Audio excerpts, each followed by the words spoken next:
Is HR here, Tommy? Is HR here? You've lost that love feeling.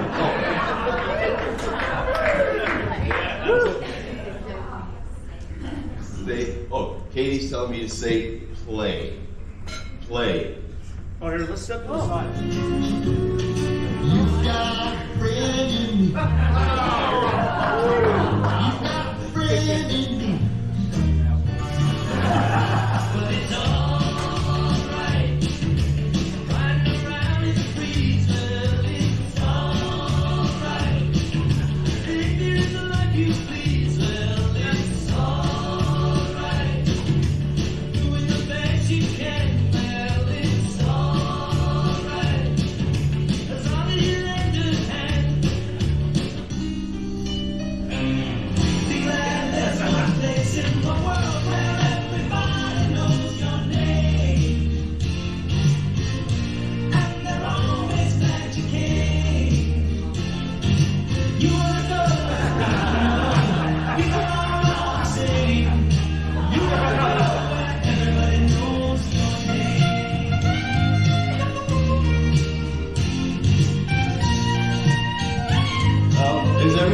As most of you might be aware of by now, I'm going to try to hold it together. It's not going to be, I can tell you that right now. But Doug has announced his retirement at the end of this year. And Doug, we're going to greatly miss you. You know that, brother. A couple weeks ago, I don't know if you remember, Doug, but I warned you that I was going to get even with the person that volunteered me to do this. And where's that picture of Doug Iman? And as Doug mentioned the other day, I save everything. So you're not getting away easy, as you can see. That was Doug Iman. This was Doug when he first started in the business with us. So yeah, I don't know what to say. Believe it or not, I'm kind of at a loss for words with this. You know, Doug, you've been more than a co-pilot to me. You've been more than my goose, or you goosed me more than once. I don't know how that. There might be something there. You know, even when Doug committed treason several years ago and went to work for the competition, we still remain close friends. And again, I'm kind of at a loss here, dude, but I guess all I can really say is I love you, brother, and you are going to be greatly missed. Thank you.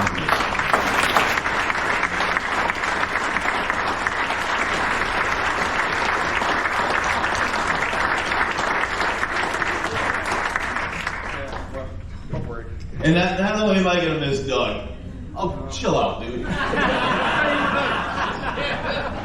So Katie told us to start with, we have about 1 minute each. Well, obviously that's not happening. And I just want to say one more thing. I love Doug dearly, but I also love his wife. His wife is just an absolute sweetheart. Unfortunately, she's not able to wasn't able to join us for dinner tonight, but dude, give her my love. Will do. You know that. Held it together pretty good. Yeah, unlike Tammy when we were all in tears up here. And Chris Nappy started that, so thank you. You know, just appreciate how you pat our back, and we've had yours. We've had a lot of wins together. We've had a lot of fun.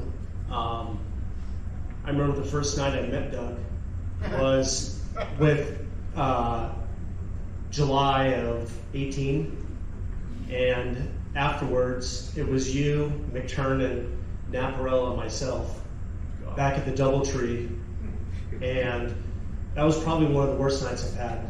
and I realized I was in the presence of professionals, and I was like playing single A ball. But probably two of the best moments. One, you saw the picture of Norm, and Doug and I are at a hotel. We're in LA, and the bar was packed that night, so we sat like 2 tables back, and we had dinner. We were having some wine, just talking and doing all that. And the bartender said, "Well, why didn't you guys sit at the bar?" And we said, "Well, there was no room for us. There were no empty bar stools." So we walked in the next day spent the whole day with Mark and his team at CalLift, and there's 2 bar stools reserved for Norm and reserved for Cliff. So, we immediately knew who that was. That's number 1. Number 2, Mike and Brian, you guys remember this, November of 2019, we had the West Region Advanced Sales Training, and we're sitting at the Wynn Hotel, Thursday Night Football. The Browns were on. Go Browns! That's right. And that was the night that Myles Garrett tore Mason Rudolph's helmet around backwards. Yeah. So we're sitting at the Wynn Sportsbook, we're watching the game, and Doug's like, holy crap, that's Toby Keith.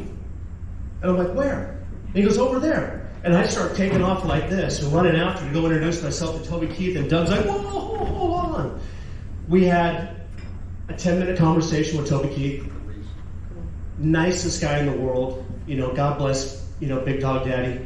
But that was just a cool night. And we had a great time. So, love you. Thank you.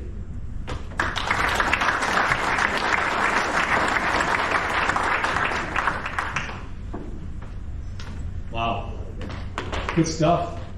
And it was a Browns, that was a Browns victory. You probably guessed right. It's like Haley's Comet, man. It happens every 8 seconds.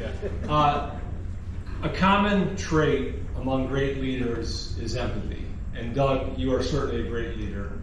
For your compassion and willingness to do the right thing for you as our dealers, for your co-workers and team members, but most importantly for our customers.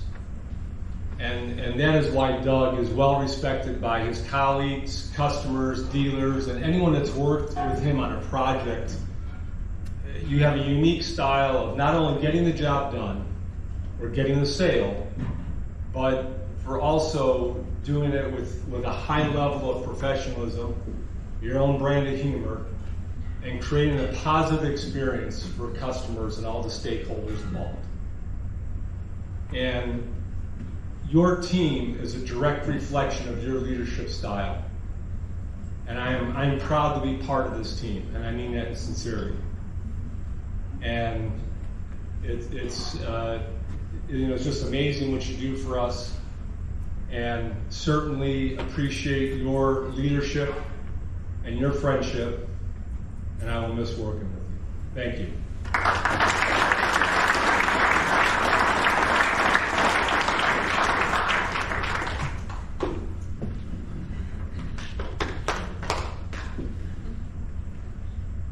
Well, I kind of feel like the odd man out. I haven't had 30 years to spend with Doug, unfortunately. So, but no, I've been. Are you even 30 years Yes, old? I'm 30. Easy now. Come on.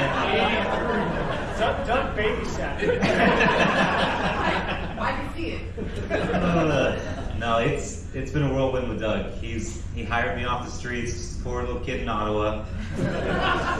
Brought me to where I am now. It's been a wild ride. He's the only boss I've ever been able to sit seaside with and smoke a cigar and shoot the shit, and then he fires me a week later and rehires me back and fires me. I mess up a lot, but he's stuck with me, I guess. He's gonna ride it out. But now he's been no shit, not an ass kisser, but my favorite boss I've ever had in my life. So Doug, I love you, buddy. Congrats on retirement.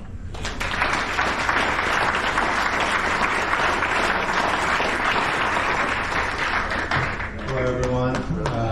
It's an honor to stand up here today, celebrate Doug. I'm the newest member of the team, and team is what it's about. And Doug, from the day I came on, you've welcomed me, you've made me part of your team. It's an honor to sit up here and recognize you for an amazing career. Thanks for the opportunity. Good luck in everything you do from here on out, man. Part of the family.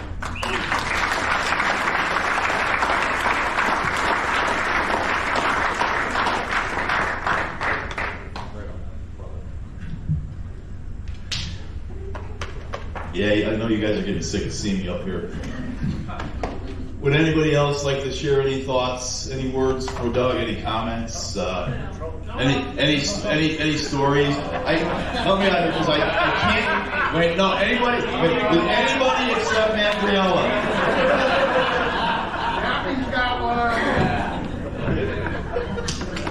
All right, brother. don't know if all you guys know this, but when Doug left, I replaced Doug. So, Same hairdo.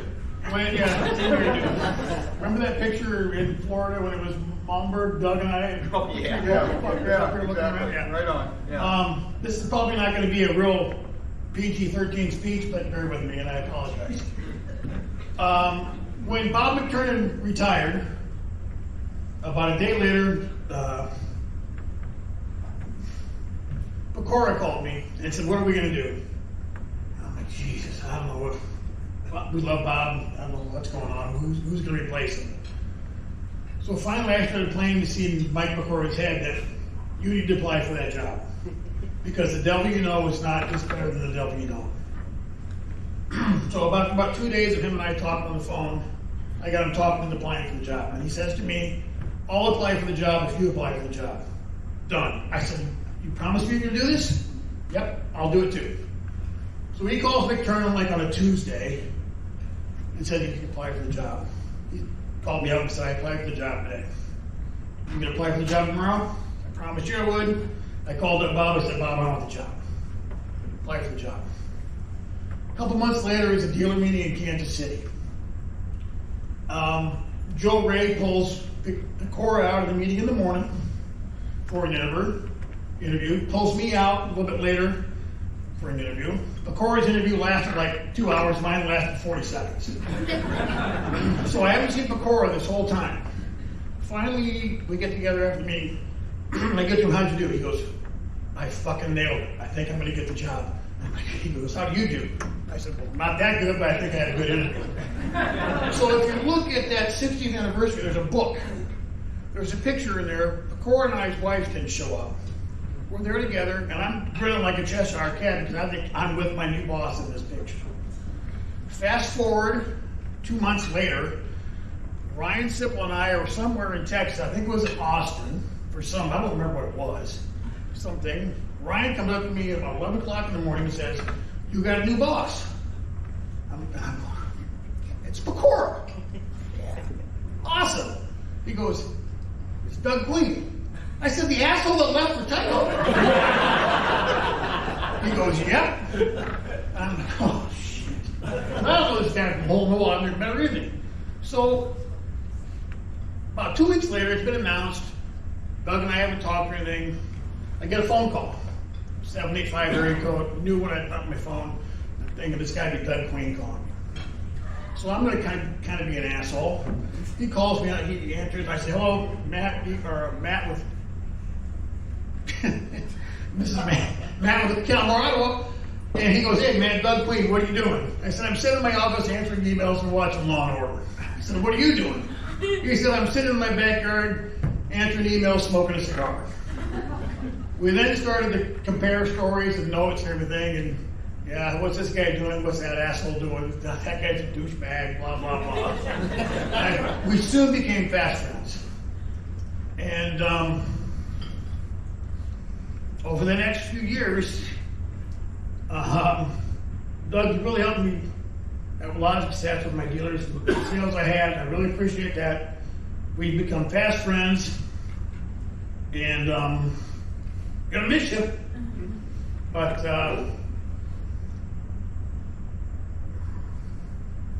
Argo, and I love you, man. Hey, with all due respect.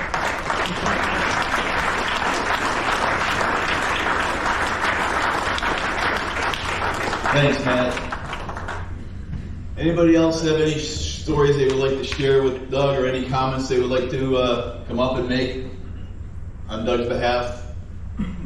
I'm sorry, I can't see. I got these lights in my eyes, so help me out here. Holler. Mike? All right, Mr. Amron, thank you. It's not much of a speech, but I've known Doug for 22 years, and you know, we have a lot of funny stories, but Doug really helped me from my early service side of the years. And when I transitioned into sales in 2013, he was the first one who actually rode with me and showed me the ropes. And a lot of my success is really owed to Doug. and I'm gonna miss you. And you've always been like a big brother to me, so I appreciate it. Thank you, Mike. Anybody else out there? All right, Mr. Jordan. I'm coming up. I don't usually do this type of thing. I hate speaking in front of people, so this sucks. So when I was just a young 23-year-old surfer kid, I got thrown into a job, which I really didn't expect. And shortly after that, I met Doug.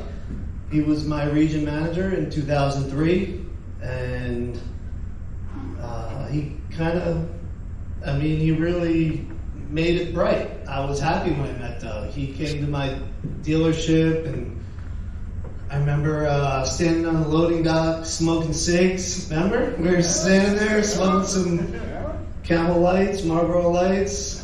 We went on a bunch of sales calls together.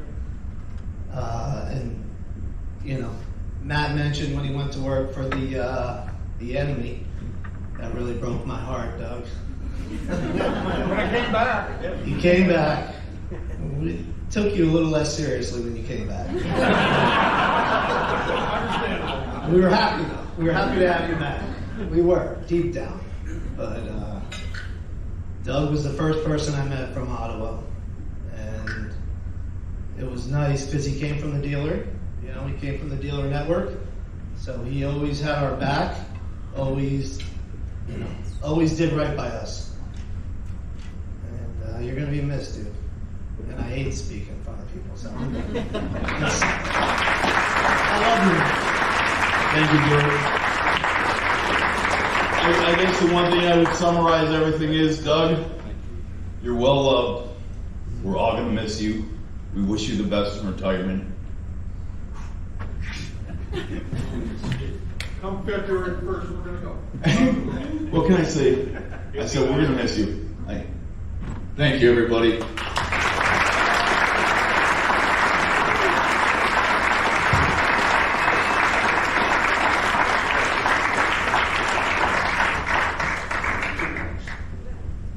All right, so, this is not about me. Seriously, this is about all of you all. It is. And those people over there are the best. Love each and every one of them for many different things. There's a lot of people in this room that I love. And I love Kalmar, Ottawa. And again, it's about all of y'all. It's about this dealer network. You guys keep doing what you're doing, and we're all going to be very successful and have good memories and things to hang our hat on. And without that group over there, none of this is possible. They're aces. They're the best. So treat them with that respect. Thank you all very much for your friendship, your kindness, and your support over quite a few years. So thank you all. Enjoy the rest of the party.